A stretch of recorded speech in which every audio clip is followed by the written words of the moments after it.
Welcome to Canada, a user's guide and owner's manual. Many people want to fix this broken down machine called government. So join with me every week as we create an owner's manual to help people understand what these parts are, how they're supposed to fit together, and how to troubleshoot, maintain, and fix this broken down machine.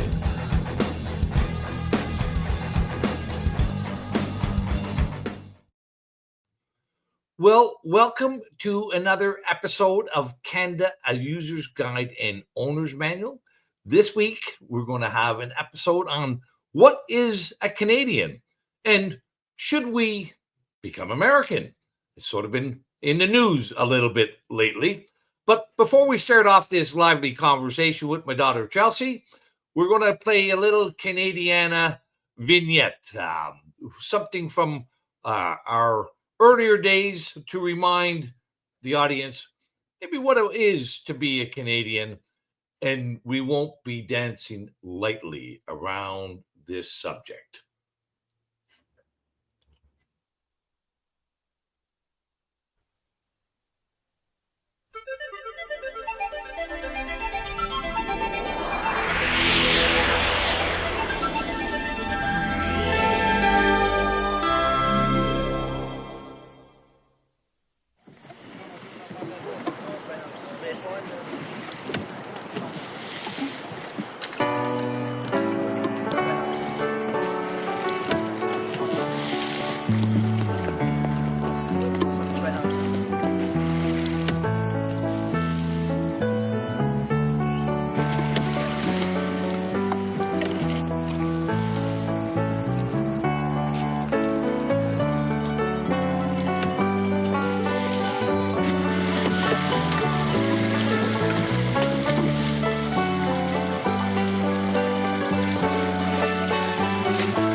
If you ask any girl from the parish around what pleases her most from her head to her toes, she'll say, I'm not sure that it's business of yours, but I do like to waltz with a log driver, for he goes burling down and down Whitewater. That's where the log driver learns to step lightly. It's burling down and down Whitewater. The log driver's waltz pleases girls completely. When the drive's nearly over, I like to go down and watch all the lads as they work on the river. I know that come evening they'll be in the town, and we all like to waltz with the log driver, for he goes burling down and down Whitewater. That's where the log driver learns to step lightly. It's burling down and down Whitewater. A log driver's waltz pleases girls completely. Both my parents I've had to give way and dance with the doctors and merchants and lawyers. Their manners are fine, but their feet are of clay, for there's none with the style of my log driver, for he goes burling down and down Whitewater. That's where the log driver learns to step lightly. It's burling down and down Whitewater. A log driver's waltz pleases girls completely. Now I've had my chances with all sorts of men, but none is so fine as my lad on the river. So when the drive's over, if he asks me again, I think I will marry my log driver, for he goes burling down and down Whitewater. That's where the log driver learns to step lightly. It's burling down and down Whitewater. A log driver's waltz pleases girls completely.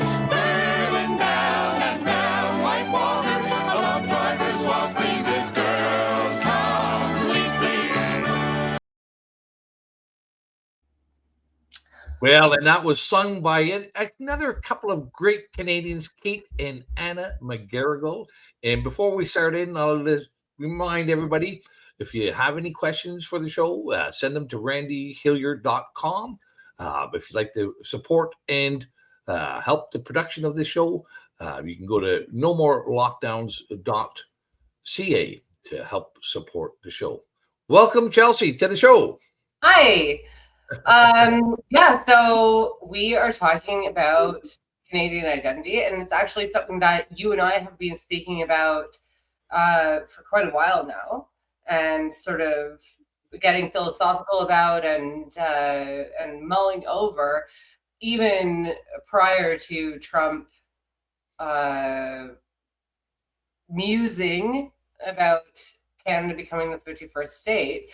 And so it feels very timely to have this conversation, and also very timely to have an excellent reminder that, you know, there is something called a Canadian, there is a country called Canada, and that we actually have an amazing history and story to tell. And, you know, just watching that video, I have to say, because I live about 6 hours north of you, I drive down Highway 7 to get back to where I live. Yeah. And, you know, I'm passing where the log drivers were. And it honestly, every time I look at the river, and I just, like, it reminds me of the log driver's waltz, excuse me. It reminds me of Big Joe Muffraw as I'm going through Mattawa. And I'm even getting a little bit misty right now. There is a deep, rich history that this country has that I think is worth preserving, that I think has been really forgotten by most people who live in this country. I agree. Canada does have one of the richest heritages and cultures known, but it's largely forgotten. It's not taught.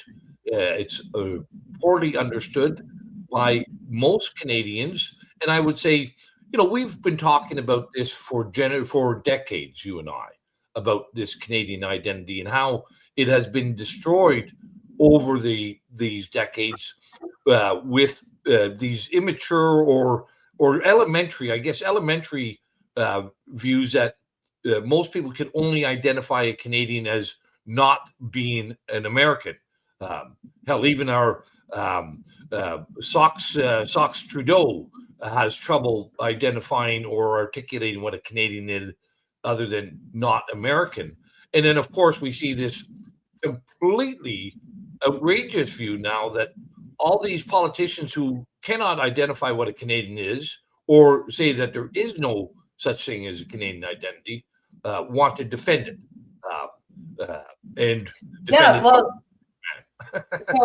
So this is, you know, I think that part of what we're going to get into this afternoon is that it seems that the people who have spent decades degrading and attempting to erase Canadian history and culture and society at large are now the ones who are angry about Trump talking about annexing Canada. And just for the people watching, I want to make it clear that you and I wouldn't say we're on opposite sides of this discussion, but we have somewhat competing views. Yeah, we're not on the same page. Yeah, myself as a mother of young children, yep, which is really what guides everything that I do. I don't see a great future for my children in Canada. I see a better future for them if we were to become American. And so, but I certainly want to have this conversation with you because I love Canada. I love this country. I love our art, our writing, our culture. Like, I love this country. Yep. So it's degraded to the point where I don't see a future here for my kids. Yeah. So my view is a little bit nuanced in that I think, of course, there could be some very significant short-term benefits for many Canadians with this proposal, but I think there'd be far worse long-term consequences for the proposal. And I think it's also this is happening because of this vacuum that has been created about our identity. And we've got a few years in between us. And my growing up in this country was very different than yours, and for many young people. And and I think I start here. Like the Canadian identity when I was young was Canadians were very proud of our determination, our endurance, our self-reliance. But unlike our brethren and cousins in the United States, we were less exuberant in our patriotism, and we were more humble than our cousins to the south. We were also many of us have obviously a lengthy, long-time connection to the United Kingdom, but Canadians were not so arrogant or full of hubris as those cousins, and even with our French components, because French is interwoven throughout our history as well, and they add a lot to the Canadian identity as well. Although we don't have the same cuisine and the romantic language of the French, what set us apart was our willingness to overcome adversity, our endurance, our self-reliance, and our humility, and that really stood out. And we see that through many of the notable figures of my youth, in our history. That many Canadians would not be aware of people like George Chuvalo, the Canadian heavyweight boxer, who took on the greatest fighters of the world like Muhammad Ali, but never got beat, never. Or Bobby Bond, who a defenseman for the Toronto Maple Leafs, who was playing in the playoffs and broke his ankle, and they just wrapped up the skate in his ankle, and Bobby Bond goes out and keeps playing, and the Maple Leafs win the Stanley Cup. There's all kinds of great, notable Canadians, and what stitches them mostly together, in my view, is their endurance, their determination, and their humility and humbleness, which I think sets us completely apart from all other nations in the world. Yeah, and I mean, we see it in our military history too. Our endurance and determination through the world wars is almost unparalleled. In fact, I think it is unparalleled. So before we carry on, I think I'd like to show what our great former leader Justin Trudeau has to say about what it is to be Canadian. He's not quite out the door yet. He's halfway out the door, but he's not quite out. He's still Prime Minister. He intends to no longer be our leader. So let's watch a quick video about what Justin Trudeau has to say about Canadian identity. What do I expect of newcomers? How should they best fit in to Canada?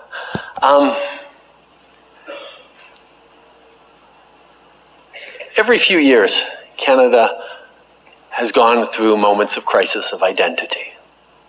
Who are we? What are we? What is the Canadian identity? And once you set aside the easy, well, we're not Americans, it has become difficult.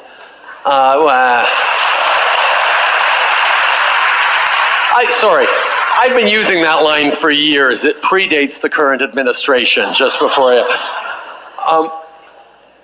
But can we define what the Canadian identity we expect newcomers to join and contribute to is? I mean, one of the things we talk about is that melting pot that some countries have, or the U.S. often has, versus the cultural mosaic that we have. And what does that actually mean? And what lessons do we have for a globalized world in the 21st century? And I think Canada actually has a really, really important story to tell, and it's woven into one of the things we say all the time, which is diversity can and should be a source of strength. It's that we no longer define ourselves, if we ever did, through a traditional or stereotypical identity of a typical Canadian. Because we've never been able to, really. I mean, from the very... Yeah, brutal. Like, this is the leader of our country who says we've never been able to define what a Canadian is. There's so much of that clip that makes my blood boil with politicians in Canada today.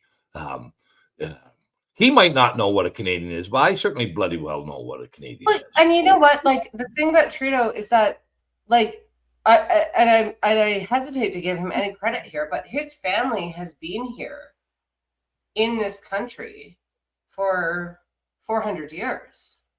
Yeah. They have a long, storied history in this nation. And, part of it is French Canadian history, part of it is Scottish Canadian history. And, like, for him to have the audacity to literally erase 400 years of his family's history in this nation is disgusting in and of itself. Why should we as Canadians erase that history? Yep. It's crazy. I think 350 maybe. Yeah. The French began to settle in Canada in the 1600s. We were the first permanent year-round colonies and settlements, and that is a significant and essential component of our legacy. And it's been that intermingling between French, English, and with natives, mentally, that makes Canada very, very unique. And we can see this through how we undertook the development of Canada that is quite unique compared to other nations. Like, most Canadians will not realize that we never had Indian wars. Now, there was some conflicts. Don't get me wrong. There was some, like the Northwest Rebellion and the Red River Rebellions. But we didn't have any Battle of the Little Bighorns here. We didn't have the 7th Cavalry rounding up Indians and putting them on reserves. Our relationship with the First Nations has, by and large, with some few exceptions, been very peaceful and through treaties and mutual respect for one another. That's part of our legacy that we should be proud of. Unlike most other nations conquering or colonizing other nations, we've done it very peacefully and respectfully, and we should be proud of that. Well, really, more than peacefully, more than respectfully, because it's something I remember when I was 13. You brought me to Quebec City, and we went to the Plains of Abraham, and I remember. I think I've thought it multiple times over my life since I was 13. So the British conquered the French on the Plains of Abraham. Mm-hmm. And then the British said, okay, now you can keep this land that we've conquered, and you can keep your language, and you can keep your culture, You just have to be part of what we're doing. Yeah. And like a part of the nation that we're building.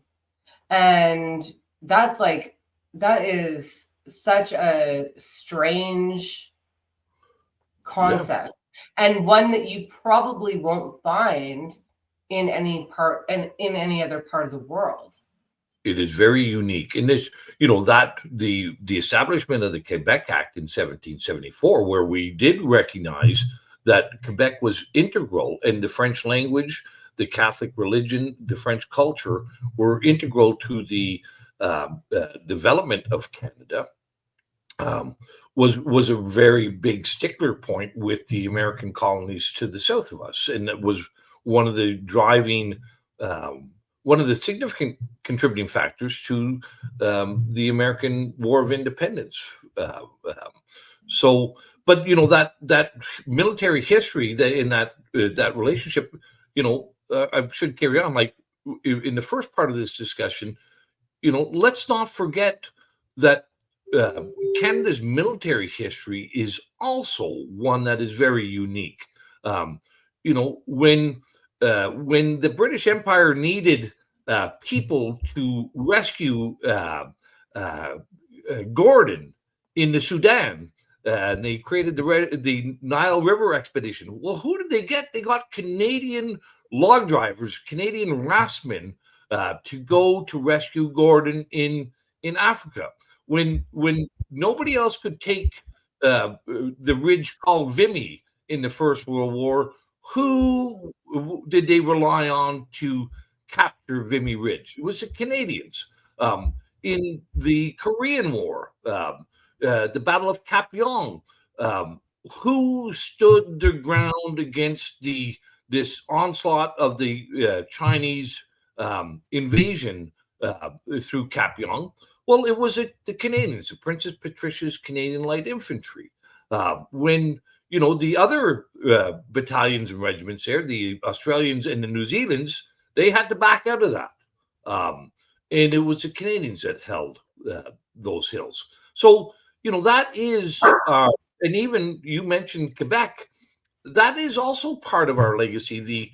The two generals who fought at the Battle of the Plains of Abraham, Montcalm and Wolfe, both died in the fight. And there's monuments to both. It wasn't. There was a recognition, like there was. You keep fighting if you're on this ground. You keep fighting until the end. And speaking of, sorry, I don't know if you guys can hear the notifications coming up on my computer. If you can, I apologize. I don't know how to turn them off anyway. But to the monument issue and to our history, we saw so many of our great monuments to our past taken down over the last 10 years. John A. Macdonald, Ryerson, many others. These were people who were committed to the idea of Canada, and not just the idea, but to making it a reality. And we're committed to the values that we, have as a nation, which I think we're a pretty fair nation. I think that we have been pretty moral, generally speaking. I think that we have tried to do right by many people. I'm not saying that we hit the mark every time, but we have been generally a very fair place to be. I think that's true. Like that's why we had such a great international reputation. It was because we were very distinct and very unique, even though we shared similarities with other cultures and other nations. We were unique and distinct, that we had our own reputation. And here we see our political class largely encouraging people to be ashamed of our history, to be ashamed of our culture, to tear down and destroy these statues everywhere across our country, instead of recognizing and embracing the qualities that we exemplified and showed the world. Yeah. So, I mean, I have so much to say about this.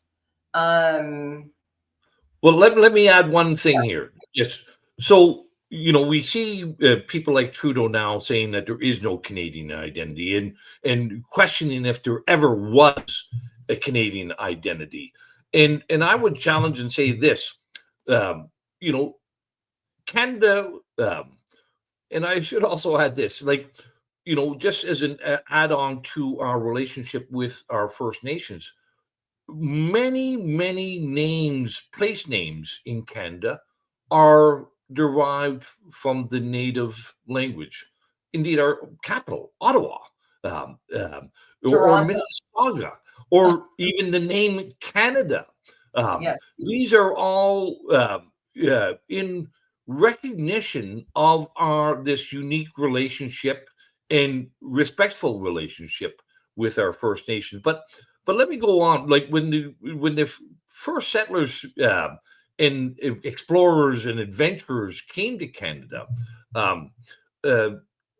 not largely they were from the United Kingdom, Ireland, Scotland, and England, and there was no freebies. They got some free land if they could sustain themselves, if they could create a livelihood and shelter for their families. Then they would be granted a parcel of land.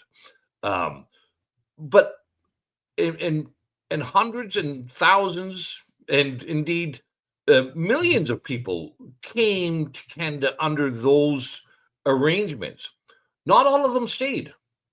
Many of them found that our climate was too harsh, our geography and terrain was, the soils were thin, rocky, and not all of them could persevere and become prosperous in this harsh land.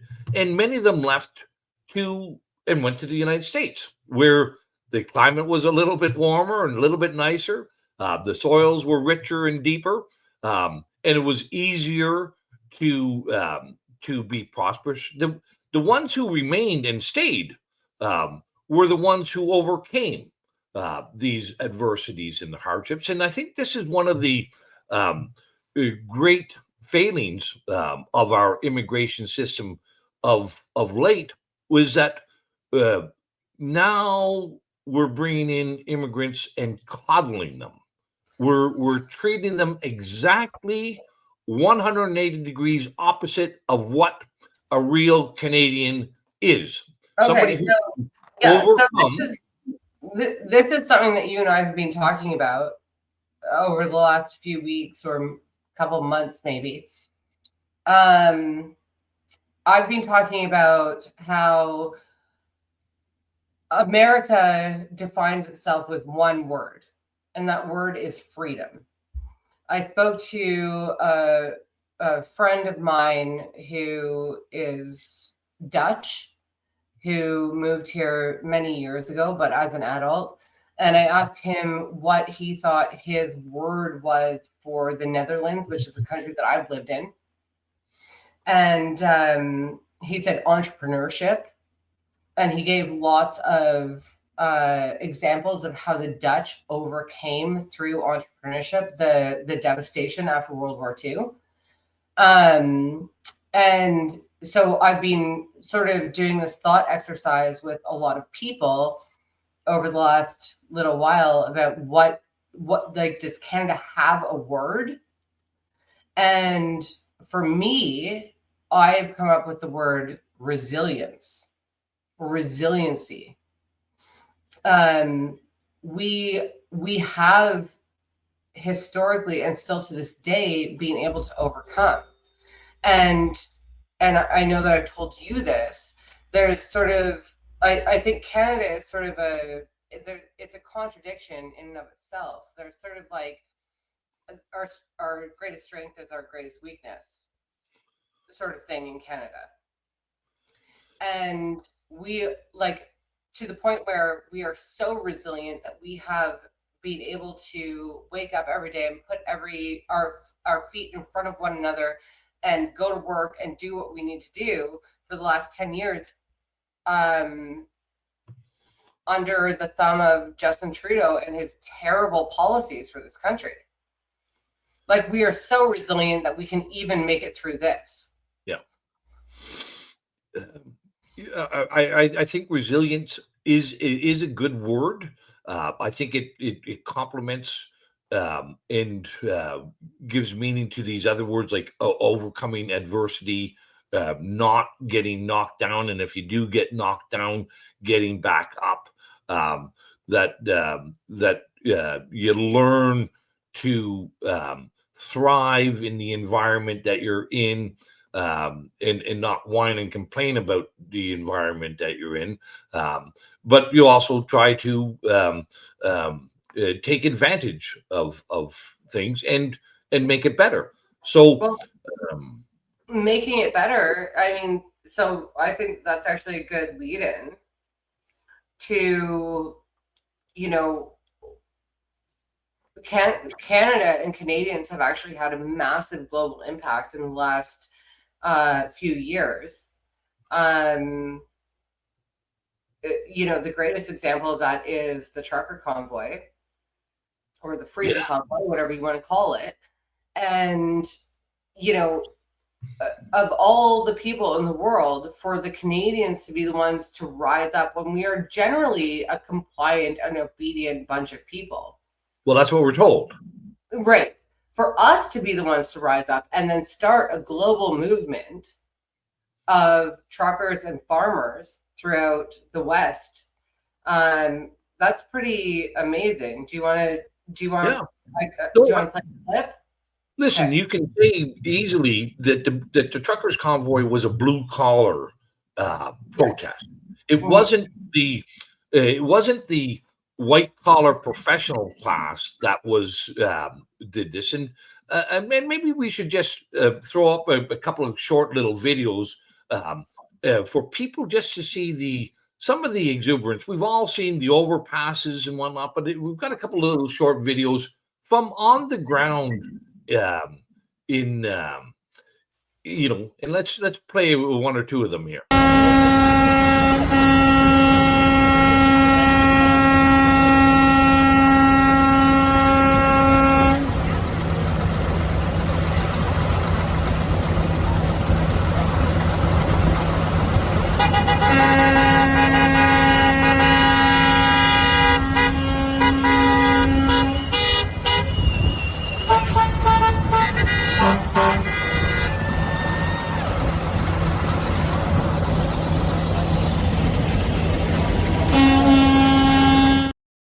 And I want to play one more because, you know, a lot of people think, like, I don't want to dismiss or diminish how the role of truckers, but it was all kinds of people. And I think this little next clip helps show that again. With you saw in the first clip people with their flags on a cold, wintry day.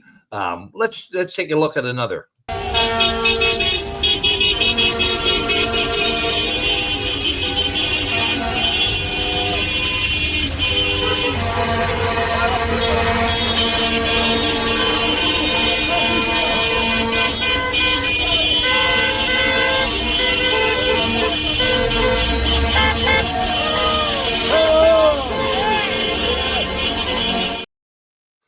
So, you know, it's people in their cars, in their sedans, in their SUVs, in their pickup trucks, in their work trucks.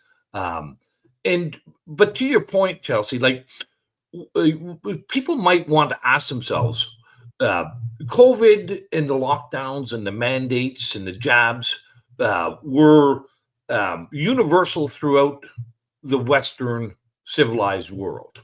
And why is it that the protest that broke that camel's back happened in the coldest climate of any of those countries?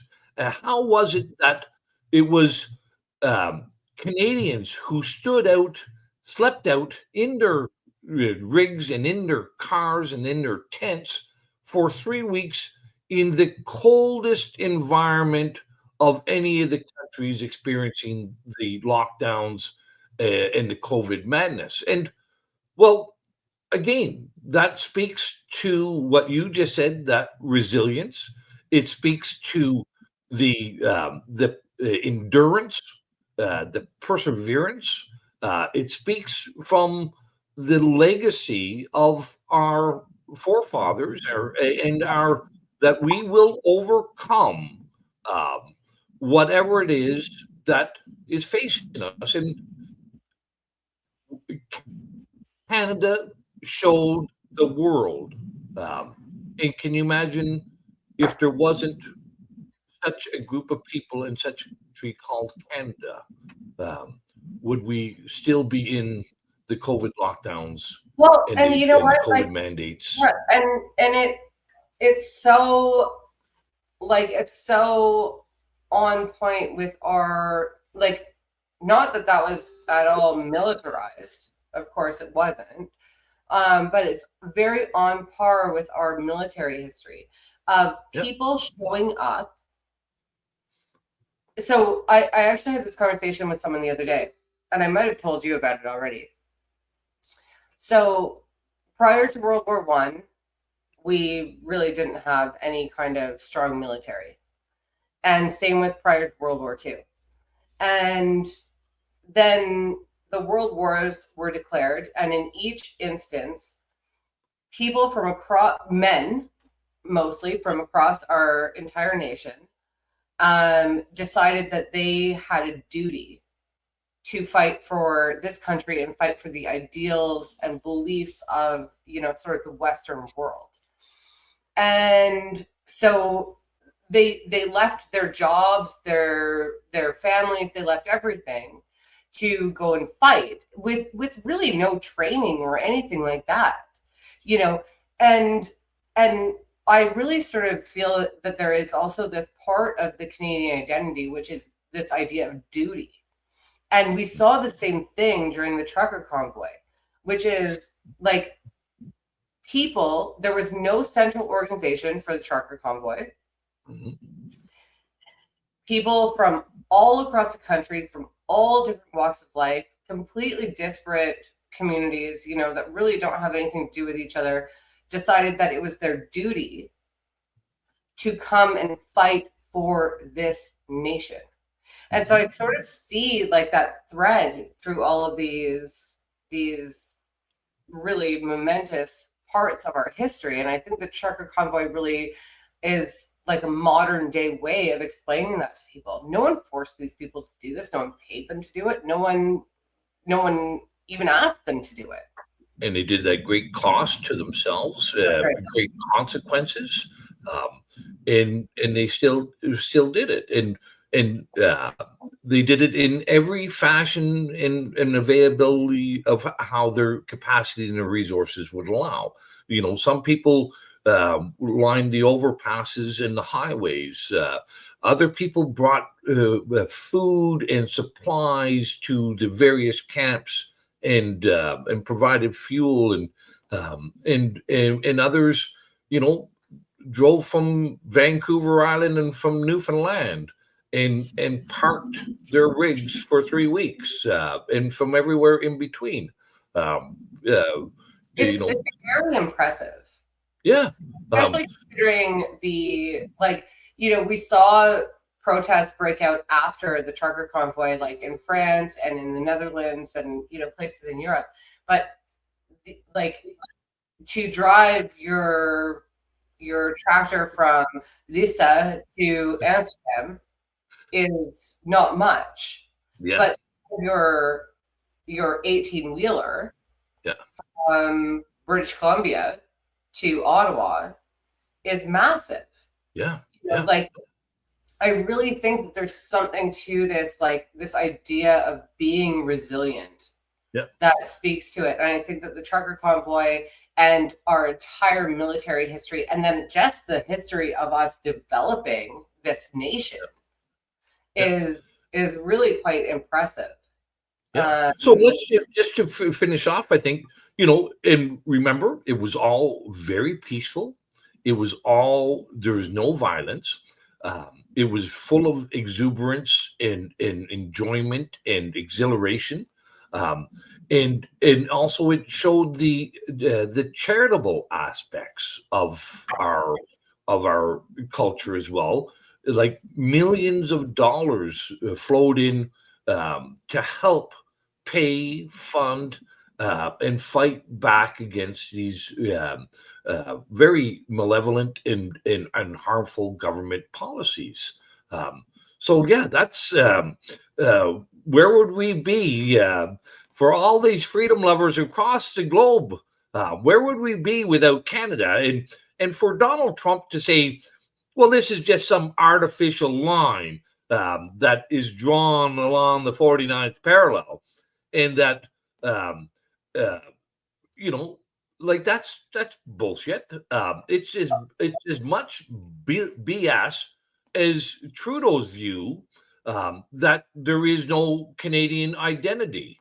Okay, so let's put up what Justin Trudeau said about Canada back in 2015 again, I believe. So here's a tweet, and then maybe watch a video of what an immigrant believes about Canada. Okay. Yep. So here's Justin Trudeau. So it says, Canada, he claimed, there are shared values, openness, respect, compassion, willingness to work hard, to be there for each other, to search for equality and justice. Those qualities are what make us the first post-national state. Yeah. Are they the things that make us the first post-national state, or are those some of the qualities that make us Canada? That's right. Yeah. No, this is another one where he's just being fabricating a lie, fabricating a falsehood, and putting a false conclusion to the first part of the statement. But yeah, we are. But if we are a post-national state, then we shouldn't care about what state we belong with, or if we belong to any state. Precisely. And the last one who should be fighting against it is the person who says that we are a post-national state. Yeah, and I found it very interesting to see Jagmeet coming out real strong for Canada. Yeah. In this debate. But so do you want to, let's watch the video about this is something I came across on YouTube the other day. It's a Nigerian traveler who has come to Canada, and he's interviewing people on the streets of Toronto. And I found this to be a very interesting portion of the video. So here we go. Saw people of different ethnicities from all over the world having one event or another, which pointed to Toronto's incredible cultural diversity. Currently, I'm in the middle of the square, and there's a big Indian event happening at the moment. Just now, we have the Palestine event that's happening. Nearly half of the city's population is made up of immigrants, making it one of the most multicultural cities in the world. We have people from the Netherlands, we have people from London, we have people from Ghana, Nigeria, like all over. And it's so interesting to learn about their different cultures, their different backgrounds, everything like that. In the real sense, they say there is no real Canadian. Like, every Canadian is an immigrant. So even down to the Prime Minister, like, his parents migrated from France. Everyone has an immigrant background. Yeah. Amazing that here's somebody traveling to Canada and says there is no real identity as Canadian. He's bought the hook, line, and sinker of the post-national left wokists. But where in that video do you see anything that resembles Canadians? like, we and saw what Canada is as a country. Like in that video, you see an Indian street party, you see a Palestinian protest, and you see him interviewing immigrants and tourists from other nations. At no point in that do you ever, and in fact, if you watch the entire thing, which I did, at no point does he ever speak to someone who was born in Canada. Yeah. So like this is what's being created. This this false idea that there's no such thing as a Canadian.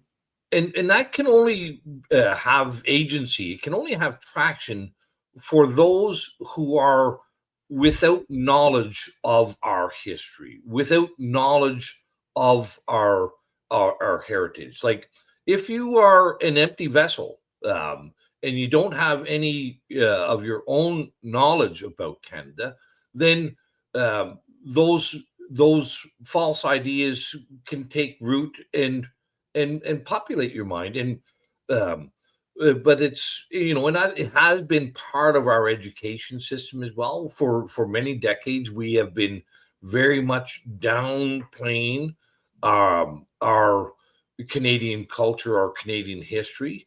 And I would say, most Canadians will know American culture and in American history far better than they will know ours, because of the lack of our public education in this matter, but also the overwhelming social, technical, advancement of American culture. But most Canadians will not have any idea of A.Y. Jackson, Tom Thompson, and the Group of Seven. Like great Canadian painters. We'll have a lot of Canadians won't even know Stompin' Tom Connors, like the epitome of the zenith of a Canadian artist who devoted his entire career to writing and singing songs of Canada. Even I live in Sudbury, and which I believed until I moved here was the mecca of like Stompin' Tom. And it turns out that the only song that anyone here knows is Sudbury Saturday Night. They've never heard of the song Canada or The Man in the Moon is a Doofy, or The Man in the Moon is a Newfie, or of Big Joe Muffra or whatever. Like they've never heard of any of them. They won't even know the quintessential song that was played on CBC Saturday nights, hockey night in Canada for decades. The hockey song was by Stompin' Tom. Yeah. So it's and whether it's art, whether it's here's another great one. Like probably one of my favorite literature authors is Stephen Leacock. Of course. And few Canadians will have ever heard about Stephen Leacock. But in my youth, like Stephen Leacock was required reading. Everybody knew who Stephen Leacock was. And his Sunshine Sketches of a Little Town, Sketches of a Little Town, about Aurelia. That's what it's about. But there's so many more. We've got the best art. I don't care what anyone says. We have the best music and the best literature across the board. No, and I'll tell you, as a person who studied English literature in university, my English literature professors should be marching in the streets right now about what's going on. So let's get into what's going on. We've got about 10 minutes left to get this inside of an hour. Let's get into briefly what's going on with Donald Trump, Canada. Where do we disagree? Where do we agree? and what can be done about it? So listen, I think the long term, like I can understand why many Canadians feel that this is a quick fix to what ails us. That Yes. that it's an improvement. There are some. Obviously, there's some elements of the American system that are better than ours. Or I think the First and Second Amendment, sure, are clear examples. And I will say this to you just before you go on. One of the big issues that I see is that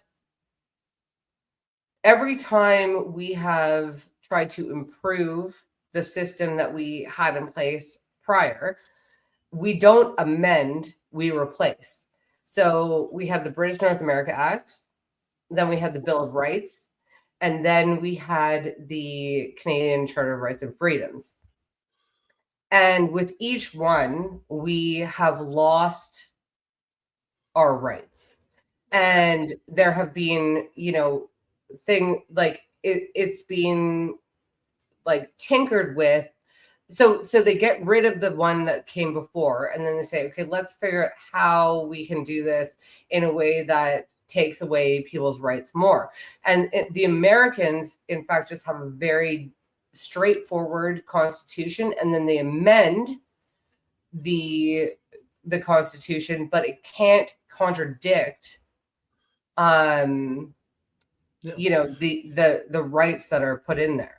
So we can amend our constitution the same way. But we haven't. We haven't, and I think But I would also I don't put the problems that we're facing so much on the actual letters and the written words in our laws as compared to the quality and the caliber of the people and the institutions upholding those laws. Well, which are all set. So yeah. And I would say, Canada, the United States experienced much the same problems as we did during COVID. And their constitution was not doing much to protect them. That's when true. When the CIA and Homeland Security and DOD were developing gain-of-function viruses and patenting vaccines and doing censorship, and where governments were locking down entire states, enforcing mandatory masks, enforcing coercive vaccine mandates. Where the states were somewhat better was there was a couple of jurisdictions that were able to fight back more effectively, like Florida, like Texas. There was South Dakota. Yeah. So, but that again speaks to the quality and the integrity and the caliber of the people in those institutions in those states.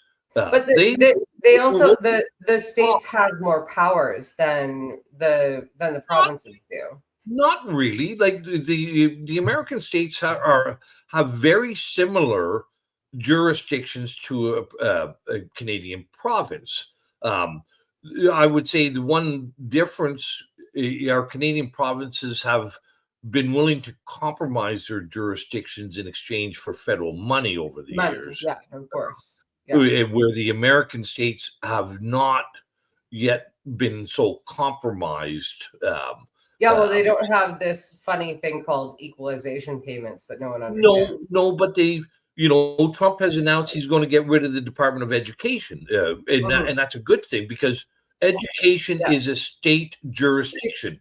The American federal government should never have been involved in education, but they were using their money to co-opt the state's jurisdictions on education. We've done the same thing here with healthcare. But I would say, so there are some elements of the American system that we can see are improvements. And I think we can all agree the monarchy does not serve Canada or Canadians well in any fashion. But whether we were a monarchy or an executive Republican branch, like we in the United States, we both countries went down the same terrible path. Right. So that's so. Speaking of which, and I was going to ask you this before you even brought it up. Would Canada be better as a republic rather than a constitutional monarchy with the parliamentary system that we have? I think it would be better, but I don't think it would be. It's not going to be a difference of like night and day. It's not going to be, oh, we're free now. We don't have the monarchy. Like, it's not going to be.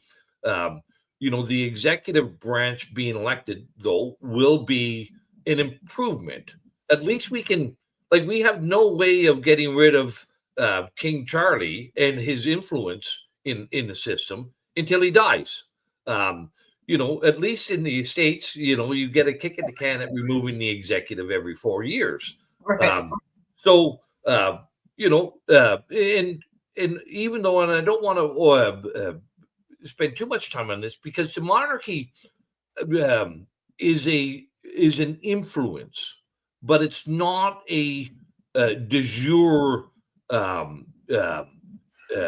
jurisdiction within Canada. So I think whatever King Charlie is doing now and whatever influences he is wielding, they're not good, and we can't get rid of them. I think it would be beneficial if Canada did consider having an elected executive. And also, there's other things I think that we absolutely need to function as a true confederation.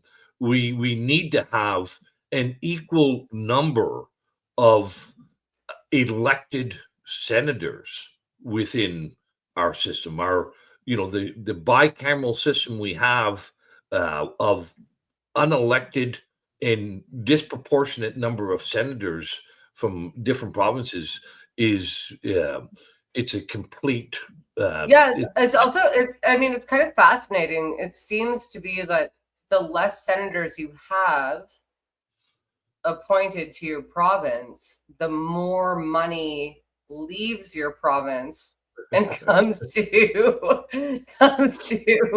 Ontario, Quebec, and the eastern provinces. I think we can say that the way Confederation was set up and how it has evolved has been very beneficial to Ontario and Quebec, and very much less so for the Maritimes and the Western provinces. Clearly, Ontario and Quebec are the beneficiaries of Confederation. Yes. Okay, so we've got. I want to keep this within an hour. So I am sort of an intermediary here. I kind of I kind of want to become part of the United States. I would love to be able to move to Wyoming and live in the wilderness and just have my 1A, 2A. What's your argument, your closing argument for why we should reject the proposal from Trump and we should absolutely fight to stay our own sovereign nation? Well, listen, I think first off, any administrative unit, the bigger the administrative unit is, the less influential people are within it. So if we think of this back to many people in Canada are going to understand the word amalgamation. We've gone through amalgamation of our school boards, amalgamations of our rural townships and our cities, and amalgamations are always sold to people as it will save you money, it'll be more efficient, and you'll have a better government. Nobody has ever seen better government through a larger administrative unit. The corollary of we never see efficiencies. We never see improved representation, but we see greater costs and greater and more distance placed between the elected representatives and the electors. So, most Canadians have very little influence in Ottawa today. Think of how little influence the Canadian person is going to have in Washington tomorrow. If you think your government today is far removed and not listening to you, it's not going to get any better when that government is in Washington. So I think that's something for people to consider in the longer term. Is an amalgamation going to be an improvement? And I would also say there could be a significant consequence to the United States as well as Canadians. Like right now, Canadians can escape to the United States. If we were part of the United States, we can't escape to them anymore. Okay, but all our voters will now be, would be part of the electoral system, and how that would all come to be, we don't know. But it will make it less likely for freedom-minded, smaller government, Trump-style executives to be elected if you have more coddled, victimized, left woke Canadians voting in the system. Like that's what we get here. So do we actually want to take away our ability to escape? And do we want to potentially facilitate the United States becoming an even worse left woke Democrat country? So I put those thoughts out. We have big problems in Canada, and I believe they're cultural problems that we have to fix. Our cultural problems are not going to be fixed, in my view, if just by joining the United States. No, and I agree with you, and I think that's like why we were having this conversation to begin with. Like, what is it to be a Canadian? What does being Canadian mean? Like, how can we get back to, what like our amazing, incredible, resilient, strong roots as a people and a nation? How do we recover like the pride, and I don't mean the sinful pride, like the pride that we should have in what our forefathers built for us here? Because for all intents and purposes, no one should be living here. Like really, I mean, I'm looking at my window right now. I live on a rock. I live on a rock face. Yeah. And this entire city that I live in is just rock. Yeah. Behind me, in my background, that's Spread Eagle, Newfoundland. No one, for all intents and purposes, should live there. And it's just rock, and you can't grow anything, and you can't do anything. All you can do is fish, and then they shut down the fishing and the whaling. And that's sort of the story of this nation. So we what do we how do we reclaim that? Well, I think first off, just by talking about it and encouraging people to actually become knowledgeable and proud of what we have accomplished in this nation, and for those who are the naysayers and whatnot, counter them with actual facts, whenever we have a prime minister who says we're going to lower our flags at half-mast for a year because our shameful history, he should be taken out to the woodshed. And like really, like which, that's a great lead-in for the next video that we should do, which is about the reservations and the indigenous in this country. I would love to do a video. Like, that's a great lead-in. I think we're at a minute 5, Dad. If you want to, have we covered, like, so I would caution, cover. Yeah, I would caution people to, and I guess I would add one other thing, that people may be not considering with these musings of Trump. And as you know, I have been a big Trump supporter. I think he is key to ending the predatory deep state in the U.S. Or at least that was my hope and my expectation. But globalism. What I think we can all say, for all the people who opposed to COVID mandates, they saw that underneath the mandates, or what was motivating the mandates, was these ideas of globalism, the idea of one world government, and the loss of national identities in nation states.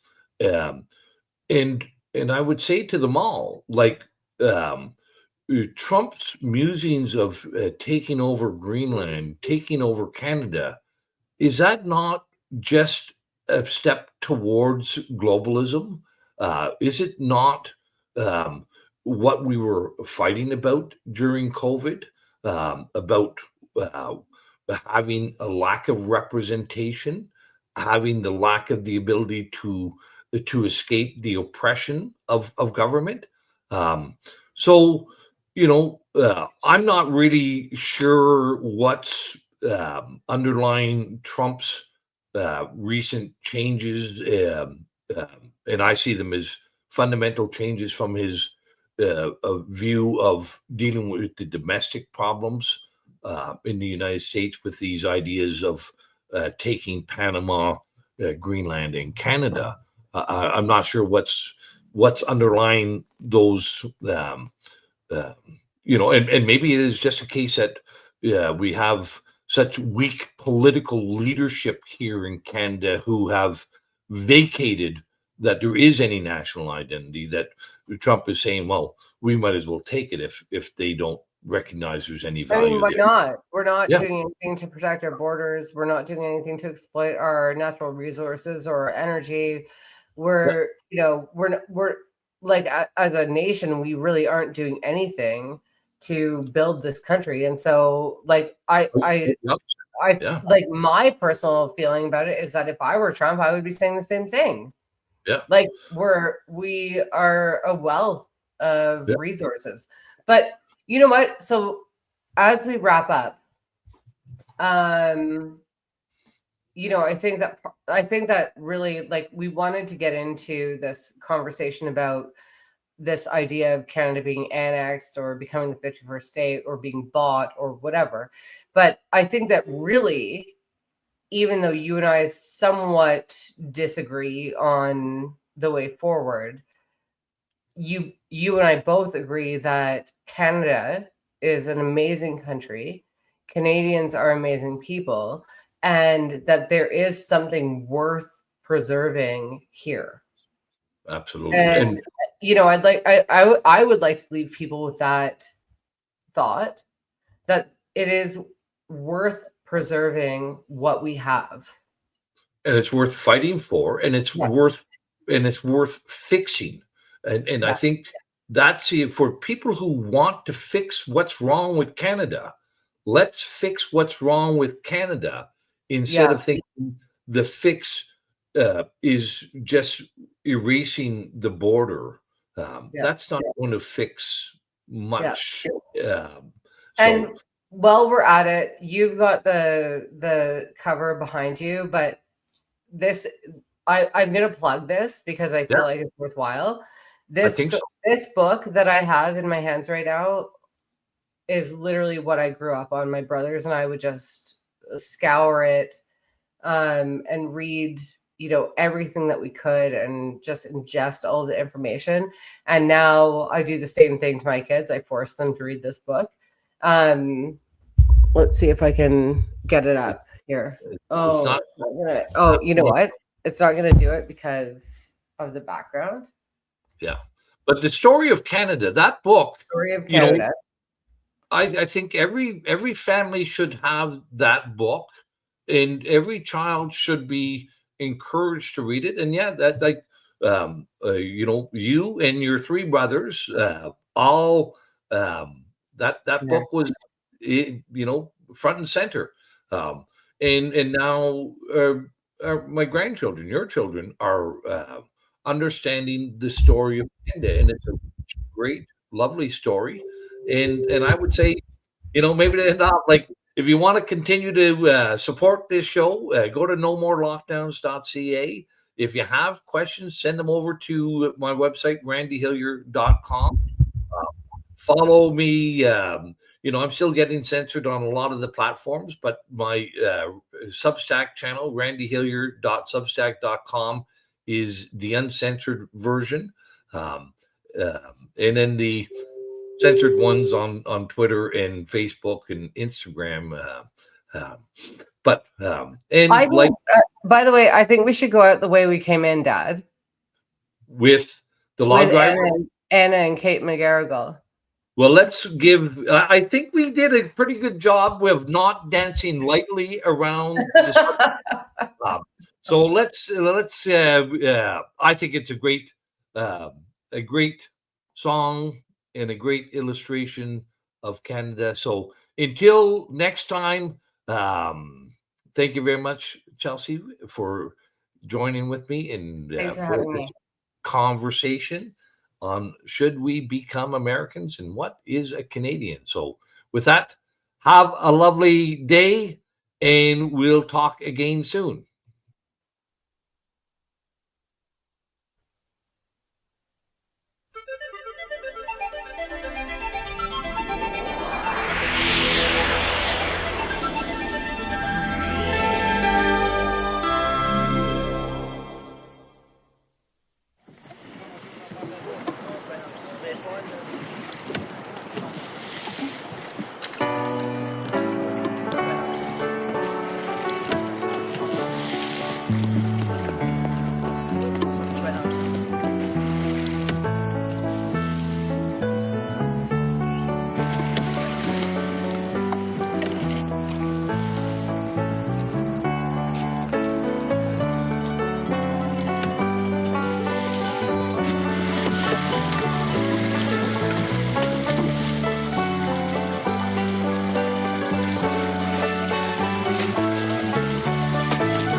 If you ask any girl from the parish around what pleases her most from her head to her toes, she'll say, I'm not sure that it's business of yours, but I do like to waltz with a log driver, for he goes burning down and down white water.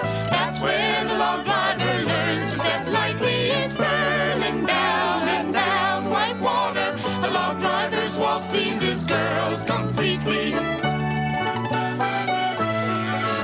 When the drive's nearly over, I like to go down and watch all the lads as they work on the river. I know that come evening they'll be in the town, and we all like to waltz with the log driver, for he goes burning down and down white water. That's where the log driver learns to step lightly. It's burning down and down white water. A log driver's waltz pleases girls completely.